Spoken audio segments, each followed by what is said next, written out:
Yes, ma'am. Hello students, welcome to online class Sunshine Senior Secondary। तो आज हम पढ़ेंगे क्लास 5 में जनरेशन ऑफ कंप्यूटर, यानी how many types of generation of computers. तो आज उसी के बारे में, उसी टॉपिक पे हम आप लोग को एक्सप्लेन करेंगे। तो आइए देखते हैं कि कंप्यूटर का जो जनरेशन है वो कितने टाइप्स का है। तो यहाँ पे हमने थोड़ा सा हेडिंग डाल रखा है जो आपका है जनरेशन ऑफ कंप्यूटर, यानी कि कंप्यूटर के कितने जनरेशन होते हैं। तो कंप्यूटर के कितने जनरेशन होते हैं, देयर आर 5। ठीक है, कितने होते हैं, 5 जनरेशन।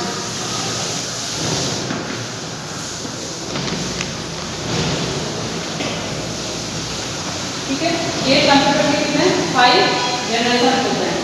तो 5 में पहला कौन सा होता है, आपका जो पहला होता है वो होता है फर्स्ट। इसमें आपको किसी का नाम नहीं देना है, ठीक है। फर्स्ट जनरेशन, दूसरा आपका हो गया सेकेंड जनरेशन, ठीक है, सेकेंड जनरेशन कंप्यूटर। तीसरा आपका है थर्ड जनरेशन,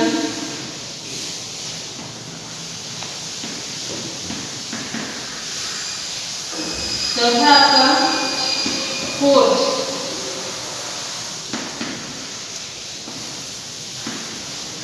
जनरेशन, ठीक है, और पांचवा आपका है फिफ्थ जनरेशन। ये पांचवा आपके जो क्या है कंप्यूटर के जनरेशन में, फिफ्थ जनरेशन।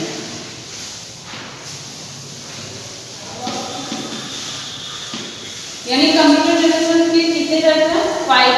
ठीक है, उसमें ये first generation computer, second generation computer, third generation computer and fourth generation computer and fifth generation computer.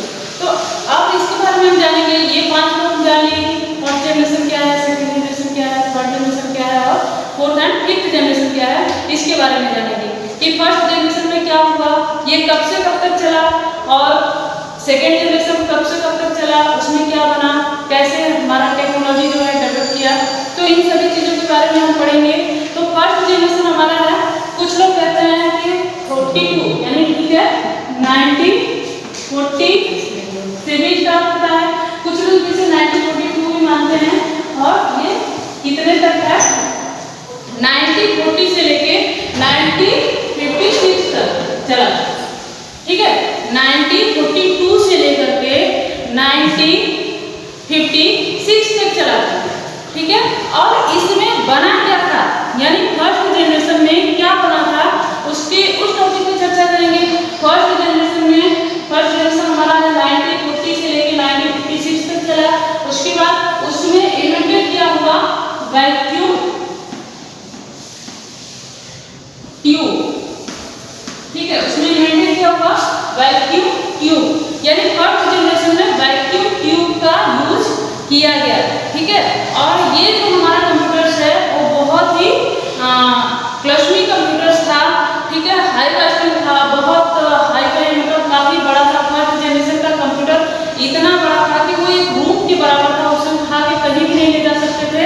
और फर्स्ट जनरेशन कंप्यूटर में हमारे जो लैंग्वेज यूज हुए थे वो लैंग्वेज मशीन कोड लैंग्वेज के नाम से जाने जाते हैं, जो बाइनरी नंबर्स होते हैं 0 और 1। ठीक है, फर्स्ट जनरेशन में 0 एंड 1। लेकिन जैसे जैसे टेक्नोलॉजी हमारी आगे बढ़ती गई तो उसमें क्या हुआ कि हाई लेवल लैंग्वेज भी आया। तो अभी हम लैंग्वेज नहीं पढ़ा रहे हैं आप लोग को, अभी हमारा जो चैप्टर्स है हम जनरेशन के बारे में एक्सप्लेन कर रहे हैं।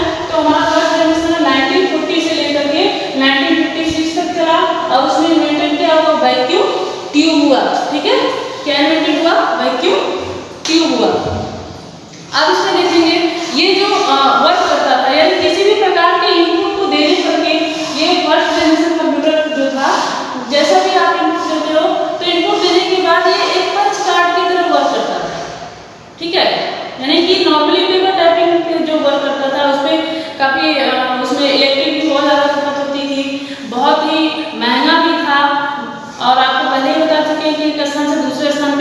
नहीं जा सकता था। इसमें मैग्नेटिक टैप्स लगे हुए थे, मैग्नेटिक टैप्स लगे हुए थे जो कि किसके लिए, डाटा को स्टोर करने के लिए यूज किए जाते थे फर्स्ट जनरेशन कंप्यूटर में। ठीक है, आपकी बुक्स में भी दिया है, थोड़ा सा आप उसको अच्छे से रिवाइज कर लीजिएगा। जिन लोगों ने बुक्स नहीं परचेज किया है प्लीज उसे परचेज कर लीजिए ताकि आपको पढ़ने में प्रॉब्लम ना हो। तो इसके लिए स्टूडेंट इसमें मैग्नेटिक टैप लगा रहता था जो कि आपको क्या करता था, मशीन डाटा को स्टोर करने में हेल्प करता था। और इसमें कौन सा लैंग्वेज यूज होता था, हमने बता दिया मशीन लैंग्वेज यूज होता था। ठीक है,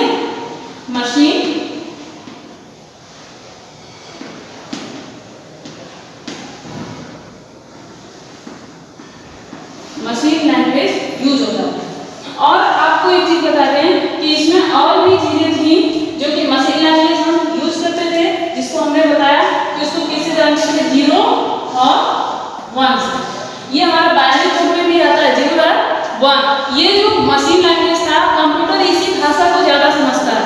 जब भी हम कोई डाटा या कोई भी इंफॉर्मेशन कंप्यूटर्स को देते हैं तो वो इसमें कन्वर्ट हो जाता है, बाइनरी में कन्वर्ट होता है, उसके बाद प्रोसेसिंग के बाद डेसिमल में कन्वर्ट होकर वो आपको आउटपुट रिजल्ट देता है। ठीक ना, तो ये जो 0 और 1 था, इसमें एक और इम्पोर्टेंट है कि 0 क्या था और 1 क्या था। जो 0 था ना वो कंप्यूटर को ऑफ करता था, कंप्यूटर उससे क्या होता था, ऑफ होता था। और जो 1 है उस पे कंप्यूटर क्या होता था, ऑन। यानी कंप्यूटर का ऑन ऑफ जो था वो भी बाइनरी कोड पे ही डिपेंड था। तो ये ऑन और ऑफ 0 और 1 जो है कंप्यूटर के ऑन और ऑफ में भी इनका इम्पोर्टेंट स्थान है। ठीक है, तो अब आगे हम बात करेंगे कि इसके एग्जांपल्स क्या हैं, यानी फर्स्ट जनरेशन में कौन कौन से कंप्यूटर बने। उसमें एक था ENIAC का नाम सुना आप लोगों ने, ENIAC बना। ठीक है, ENIAC मतलब होता है electronic numerical integrator and computer. ठीक है, और दूसरा हमारा EDIPAC बना, EDIPAC। ठीक है, और ये हमारा बना। उसके बाद एक और हमारा बना था जो इसमें था UNIPAC। ठीक है, UNIPAC। इन सभी की आपको जो है उसमें दिया गया है, फुल फॉर्म दिया गया आपकी बुक्स में, उसमें से आप रिवाइज कर लीजिएगा या लिख लीजिएगा। ये फर्स्ट जनरेशन में कंप्यूटर्स आए थे। ठीक है, किस जनरेशन में कंप्यूटर्स आए थे, फर्स्ट जनरेशन में कंप्यूटर्स आए थे। तो ये सारे जो हैं फर्स्ट जनरेशन में। इससे पहले हम आप लोग को जो टीच कर रहे थे उसमें कुछ अर्ली कैलकुलेटिंग डिवाइस के बारे में टीच कर रहे थे, और उसमें आपको डिफरेंस और एनालिटिकल इंजन के बारे में मुझे पढ़ाना था।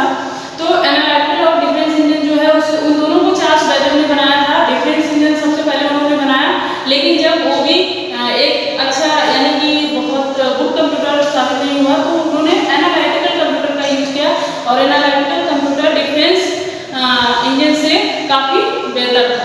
ठीक है, तो एनालिटिकल जो था 1834 में आया था। एनालिटिकल कंप्यूटर 1834 में आया था, लेकिन उन दोनों के फादर्स जो हैं, जो हमारे कंप्यूटर्स के फादर्स हैं चार्ल्स बैबेज, वही उन दोनों के भी फादर्स हैं, एनालिटिकल एंड डिफरेंस इंजन।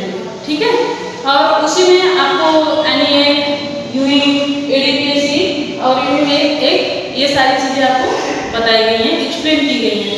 तो प्लीज़ इसमें से आप लोग एक बार रिवाइज कर लीजिएगा। ठीक है, अब आगे हम इसमें पढ़ेंगे कि जो इसका मेन प्रोग्रामिंग बेस था वो मशीन लैंग्वेज पे निर्धारित था, ये तो हमने बता ही दिया। ठीक है, और ये मेनी गवर्नमेंट प्रोजेक्ट या एजुकेशन से रिलेटेड या इंजीनियरिंग से रिलेटेड इसमें वर्क होता था। और ENIAC जो था ये पहला इलेक्ट्रॉनिक डिवाइस था जी। ठीक है, ये फर्स्ट इलेक्ट्रॉनिक डिवाइस था ENIAC, और इसको बनाया किसने था, John neutrally and John breaker Eckert ने बनाया था। ठीक है, इसका नाम भी शायद उसने दिया होगा, नहीं दिया होगा तो मैं आप लोगों को बता दी हूँ। आगे नेक्स्ट हम पढ़ेंगे सेकेंड जनरेशन। हमारा सेकेंड जनरेशन, ये तो हमारा फर्स्ट जनरेशन हो गया। ठीक है, अब हम सेकेंड जनरेशन में आएंगे। सेकेंड जनरेशन हमारा क्या है, कब से कब तक चला और उसमें क्या क्या चीज़ें इन्वेंट हुई। जैसे 1956 से लेकर के ये 1956 से लेकर के 1965 तक था।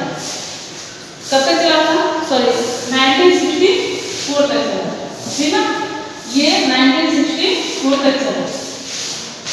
जो हमारा सेकेंड जनरेशन कंप्यूटर था 1956 से लेकर के 1964 तक चला। और इसमें क्या यूज हुआ, इसमें यूज हुआ ट्रांजिस्टर, ठीक है, इसमें क्या यूज हुआ, ट्रांजिस्टर।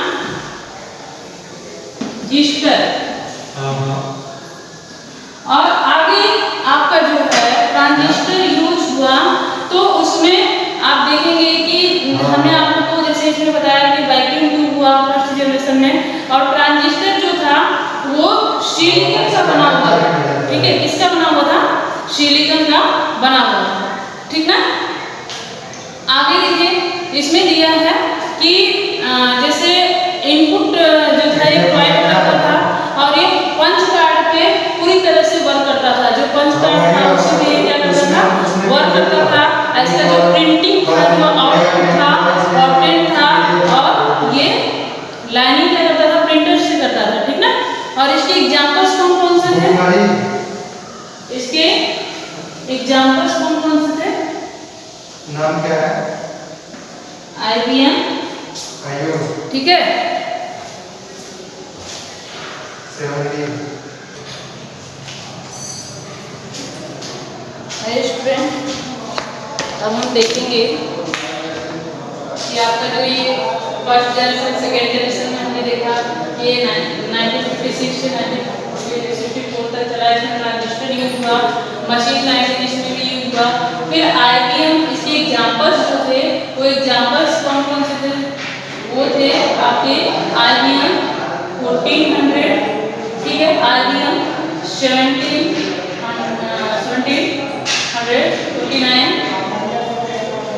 7049 भी कह सकते हैं इसे, सीरीज एंड यूनिएक 1108, ठीक है। ये सारे क्या थे आपके, ये फोर्थ जनरेशन के एग्जांपल्स में थे, ठीक ना। अब आगे हम थर्ड जनरेशन पढ़ेंगे। थर्ड जनरेशन में क्या क्या है, फर्स्ट और सेकंड हमने पढ़ लिया। अब थर्ड जनरेशन क्या था, कब से कब तक चला, उसमें कौन सा डिवाइस यूज हुआ, फिर किस लेवल की लैंग्वेज पे वो वर्क किया, तो इस सब के बारे में पढ़ेंगे। तो हमारा थर्ड जनरेशन जो है 1964 से लेके 1971 तक चला और उसमें इंटीग्रेटेड सर्किट यूज हुआ जो कि IC नाम से भी जानते हैं, ठीक है। IC यहाँ पे स्मॉल USB होता है थोड़ा सा, तो इंटीग्रेटेड सर्किट्स जिसको कहते हैं, इसका फुल फॉर्म होता है, वो यूज हुआ। फिर इसमें हाई लेवल की लैंग्वेज यूज हुए। जो हमारा थर्ड जनरेशन था उसमें हाई लेवल का लैंग्वेज यूज हुआ जिसमें आपका कोबोल और पास्कल था। ये कोबोल और पास्कल जब हाई लेवल लैंग्वेज यूज हुए तो आप जान सकते हैं कि ये थोड़ा सा क्या था, इन सबसे फर्स्ट और सेकेंड जनरेशन से थोड़ा सा छोटा था, स्मॉल डिवाइस में था, मीडियम डिवाइस में था।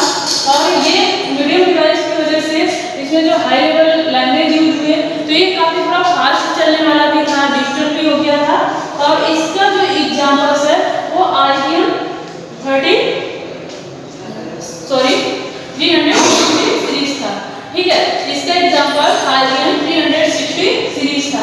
अब आगे देखेंगे फोर्थ जनरेशन क्या है। What is fourth generation, what is use, how many years, ठीक है, यानी कि कितने इयर्स तक चला, क्या उसमें इन्वॉल्व था, क्या यूज हुआ और कौन कौन से लैंग्वेज यूज हुए, तो उसके बारे में जानेंगे। तो ये हमारा है फोर्थ जनरेशन।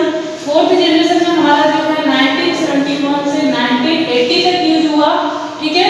और उसमें ये जो इयर्स थे ये हमारे क्या थे, इयर्स थे। फिर उसके बाद माइक्रो प्रोसेसर उसमें यूज किया गया, जो डिवाइस था उसमें माइक्रो प्रोसेसर यूज किया गया।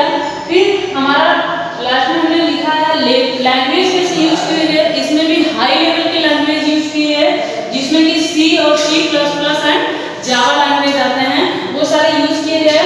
और इसका एग्जांपल्स जो है वो IBM PC एंड एप्पल, ठीक है। तो IBM PC एंड एप्पल, तो आपको ये बता दें कि जो फोर्थ जनरेशन जो हमारा माइक्रो प्रोसेसर है हो सकता है आपकी बुक में इंटीग्रेटेड सर्किट्स दिया हो, ठीक है। आप अगर कहीं नेट पे भी सर्च करेंगे तो हो सकता है कि कभी ऐसा होता है कई सिचुएशन में कि जो इसके ईयर्स होते हैं वो थोड़ा सा चेंज कर देते हैं लोग, लेकिन आपको मैक्सिमम इसी ईयर्स पे पढ़ना है, ठीक है। आप अपने बुक से ही टीच करेंगे, लर्न करेंगे। तो आपके बुक्स में जो है यानी कि जो फोर्थ जनरेशन है उस जनरेशन में स्टूडेंट आज जो है वो चल रहा है, वो फोर्थ जनरेशन हमारे यहाँ चल रहा है। हम फोर्थ जनरेशन में ही पढ़ रहे हैं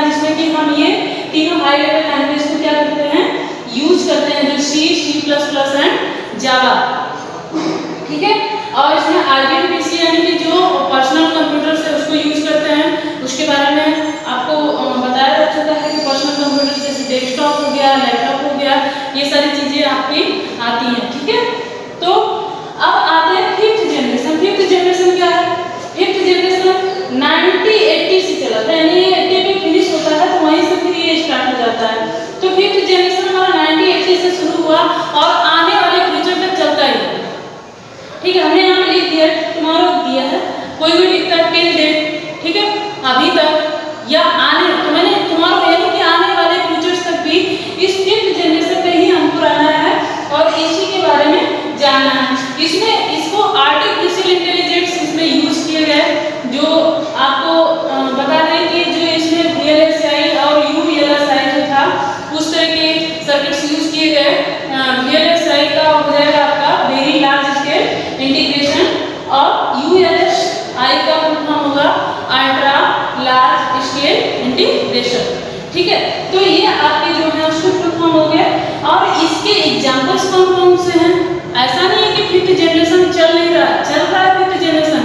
फिफ्थ जनरेशन आर्टिफिशियल इंटेलिजेंस का मतलब है कि कुछ ऐसी चीजें बनेंगी जो एक मानव की तरह वर्क करेंगी, जो हमारे और आपकी तरह वर्क करेंगी, जिसमें कि आदमी, जैसे आप देख रहे होंगे कि इतनी टेक्नोलॉजी बढ़ गई है कि हमारे देश में क्या अदर कंट्रीज में भी बहुत सारे ऐसे वर्क हैं जो मशीनें कर रही हैं, यानी कि आदमी की जगह मशीनें कर रही हैं। जैसे आपको कोई बहुत लार्ज अमाउंट अगर कैलकुलेट करने के लिए दिया जाए तो आप सीधा कंप्यूटर की तरफ, अपने स्मार्टफोन की तरफ भागते हैं कि वहाँ से हम जल्दी कर सकते हैं। ठीक है, कैलकुलेटर का यूज करते हैं। तो उसी तरह से ये जो आने वाला टाइम है उसमें फिफ्थ जनरेशन में हम सभी को जीना है और देखना भी है। तो इसमें आर्टिफिशियल इंटेलिजेंस में जैसे आपका एग्जाम्पल्स आ गया यहाँ पे, ये मैंने एग्जाम्पल्स लिख रखे हैं यहाँ पे। ठीक है, ये एग्जाम्पल्स है, इसमें है सिरी, बाबा, कोर्टाना, एलेक्सा, रोबोट्स, सोआ, यानी कि आप इन सभी के बारे में तो ज़्यादा नहीं जानते हैं, लेकिन रोबोट्स के नाम सुने होंगे। जो रोबोट्स है वो आर्टिफिशियल इंटेलिजेंस में आता है और आपने इससे पहले यानी कंप्यूटर के अगर टाइप्स में पढ़े होंगे तो उसमें एनालॉग, डिजिटल, हाइब्रिड जो कंप्यूटर होता है तो उसमें जो हाइब्रिड कंप्यूटर होता है वो भी रोबोट्स का एक क्या होता है इंटीग्रेशन होता है, जिसमें कि रोबोट्स ही एनालॉग और डिजिटल को मिलाकर के बनाए जाते हैं। रोबोट्स आपके ऐसे ऐसे रोबोट्स बन गए हैं जो कि आपको किसी भी वर्क एंटरटेनमेंट के लिए रोबोट्स होता है, मेंटल विभाग में रोबोट्स होता है, एयरफोर्स में रोबोट्स होता है और फिर अदरवाइज आपको कोई वर्क मार्केटिंग के लिए रोबोट्स होता है। यानी हर जगह आप फॉरेन कंट्रियों में देखेंगे तो रोबोट्स का यूज ज़्यादा होता है। तो आज के लिए बस इतना ही। Okay, thank you, have a nice day.